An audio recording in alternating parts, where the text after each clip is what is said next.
We provide you the platform to turn your dreams into reality. Give wings to your aspirations with KR Mangalam University. और हमारे साथ इस वक्त studio में संजीव श्रीवास्तव भी जुड़ चुके हैं। सर, बहुत स्वागत है आपका। विदेश मामलों के जानकार हैं। Very good morning. और ये सुबह सभी को एक बार फिर से गौरवान्वित करने वाली है और इसीलिए हम कह रहे हैं सबसे पहले संजीव जी मैं आपके पास आऊं, अपने दर्शकों को हम बता दें कि इस जश्न को न्यूज नेशन आपके साथ मना रहा है अपने स्टूडियो के जरिए। देश की तमाम तस्वीरें आज आप तक हम पहुंचाएंगे, हर राज्य की वो झलक आपको दिखाएंगे जिस तरह से उत्सव मनाया जा रहा है।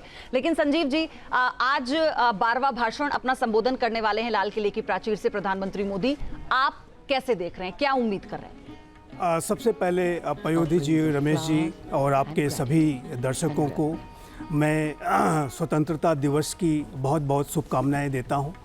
और आज ये जो हम 78वां स्वतंत्रता दिवस समारोह मना रहे हैं, पूरा राष्ट्र इसको सेलिब्रेट कर रहा है।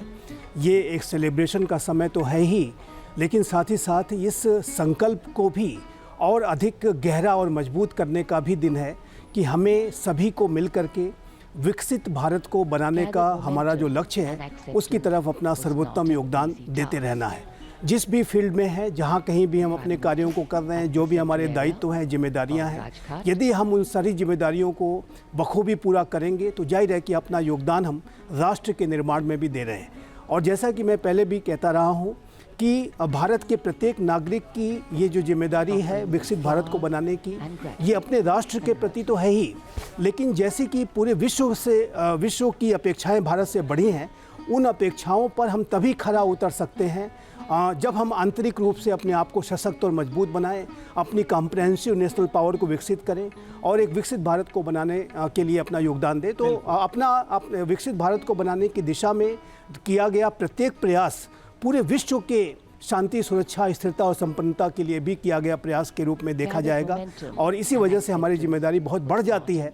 तो मैं इस महत्वपूर्ण दिन पर इस संकल्प को लेने का आह्वान भी करता हूं और फिर से एक बार आप सभी को हमारा योगदान क्या होगा, एक आम आदमी का योगदान अपने भारत के निर्माण पे, विकसित भारत के निर्माण पे क्या होगा, प्रधानमंत्री भी इस पे जोर देते हैं। अनुराग शुक्ला साहब, लेकिन प्रधानमंत्री जो माना यह जा रहा है कि वो संकेत भी देंगे। अभी हम तस्वीरें आपको दिखा रहे हैं, आप देखिए कि तीनों सेनाओं के जो जवान हैं वो वहां पर मौजूद हैं। प्रधानमंत्री कुछ ही पलों पे वहां पर पहुंचेंगे। 7:30 बजे का समय है जब वो लाल किले की प्राचीर में ध्वजारोहण करेंगे।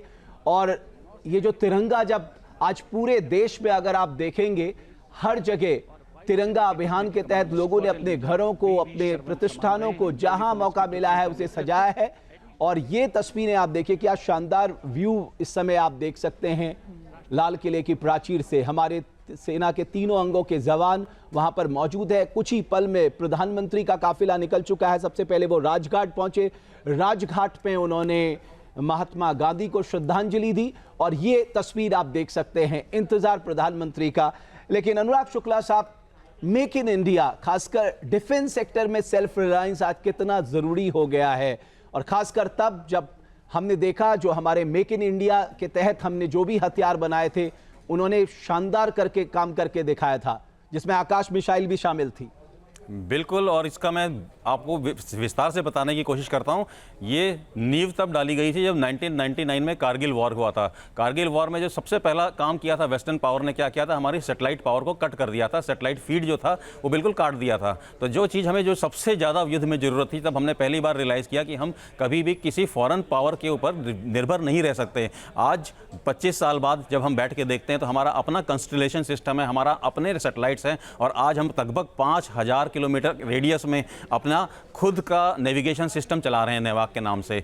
तो आज विकसित भारत के तरफ जाते हुए जब हम आत्मनिर्भर की बात करते हैं तो डिफेंस सेक्टर के अंदर हमारी एटलीस्ट 68% जो हमारे इंपोर्ट होते थे पहले हथियार, वो देश में ही बनने शुरू हो गए हैं। और आने वाले समय में हमारी पॉलिसी ये बड़ी क्लियर है कि जितने भी नए हथियार हैं उनको कोई अगर बाहर की टेक्नोलॉजी आती है तो इंडिया में आके बनाएगी। और इस चीज़ का प्रमाण हमने पूरे विश्व को एक लिहाज से देखें, हम इंपोर्टर की श्रेणी से अब एक्सपोर्टर की श्रेणी में निकले हैं। बिल्कुल बिल्कुल, टारगेट सेट हैं। और अगर आप पिछले 2 साल के अंदर देखें तो हमारे टारगेट अचीव हुए हैं पूरे के पूरे। हमारे हथियार एक्चुअली में बाहर जा रहे हैं और विश्व हमारे हथियारों को देख रहा है। और अनुराग जी, ये तस्वीर आप देखिए, ये लाल चौक की तस्वीर है। जो शायद अभी हम इतने समय से देखते आ रहे हैं, लेकिन अभी कुछ समय पहले तक कल्पना नहीं की जाती थी कि लाल चौक पर हम इस तरह से तिरंगा अपना फहराएंगे। ये बहुत शानदार तस्वीर है। जैसा हम पहले, ये देखिए कितना खूबसूरत दृश्य है ये लाल किले से जो इस वक्त आप देख रहे हैं, ये ड्रोन तस्वीर इस वक्त। और वो भी तस्वीर बहुत शानदार होगी रमेश, जब वो रंगोली के ऊपर का जो शॉट होता है ना, जब वेट करते हैं, बच्चे बैठे होते हैं और किस तरीके से पूरा सिंक्रोनाइजेशन दिखाया जाता है। ये काफिला प्रधानमंत्री का काफिला पहुंच चुका है, क्योंकि समय के साथ साथ, क्योंकि मिनट टू मिनट प्रोग्राम होता है और 7:30 बजे का समय है। वहां पर प्रधानमंत्री की आगवानी के लिए Commanders giving the command, everybody at attention, and the Prime Minister's carcade taking the gentle sweep around the moat to arrive here at the Lahori gate side. The Republic of India celebrating its 79th Independence Day, and the leader of the government of the largest democracy in the world being accorded a ceremonial salute and welcome. लाल किले के ऐतिहासिक Lahori gate पहुंचने तो पर आप देखिए प्रधानमंत्री पहुंच चुके हैं लाल किले में, और रक्षा मंत्री राजनाथ सिंह, हमारे रक्षा राज्य मंत्री वहां पर उनकी आगवानी के लिए मौजूद हैं, संजय सेठ, और रक्षा सचिव राजेश कुमार सिंह। तो जिस अटायर की बात पयोधी तुम कर रही थी, देखो आज प्रधानमंत्री हमेशा कुछ ना कुछ एक नए अटायर के साथ आते हैं, और आप देख सकते हैं वहां पर रक्षा मंत्री मौजूद है, रक्षा राज्य मंत्री हैं, रक्षा सचिव हैं, और ये जीओसी कमांड दिल्ली एरिया है, लेफ्टिनेंट जनरल भवनीश कुमार, और अब सलामी लेते हुए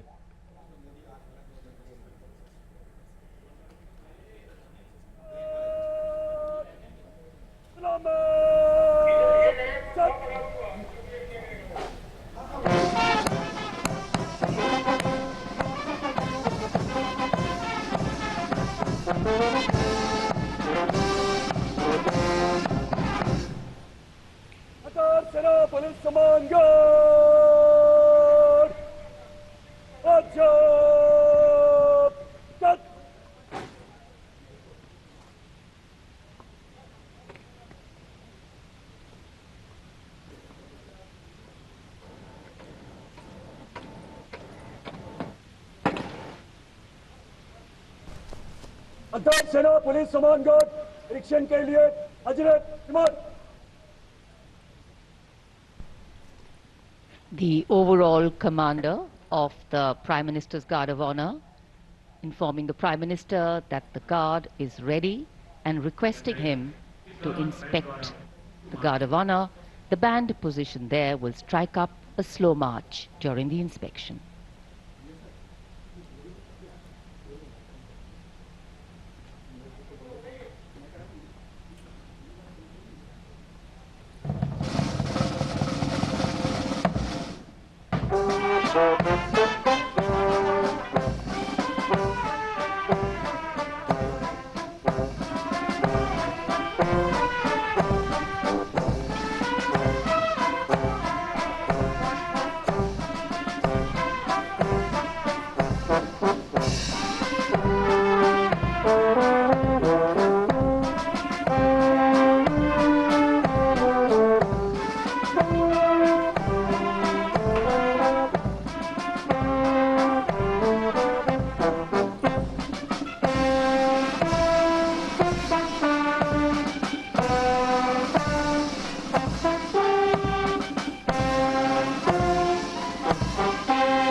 The inspection of the Guard of Honor complete, the Prime Minister will now move towards the ramparts of the Red Fort, passing through the Lahori Gate. The flag hoisting ceremony at the ramparts, followed by the Prime Minister's address to the nation, are the high point of today's celebrations here. Nation building is a complex, collaborative and cumulative task. It happens over a period of time marked by intense and steadfast commitment. Today, Prime Minister प्रधानमंत्री लाल किले की प्राचीर से झंडारोहण के लिए इस वक्त जा रहे हैं। उनके साथ लेफ्टिनेंट जनरल भवनीश कुमार हैं, जो जीओसी दिल्ली एरिया हैं।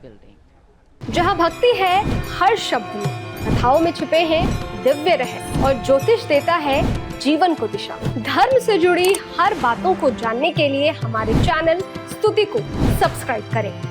चैनल पर जाने के लिए इस लिंक पर क्लिक करें।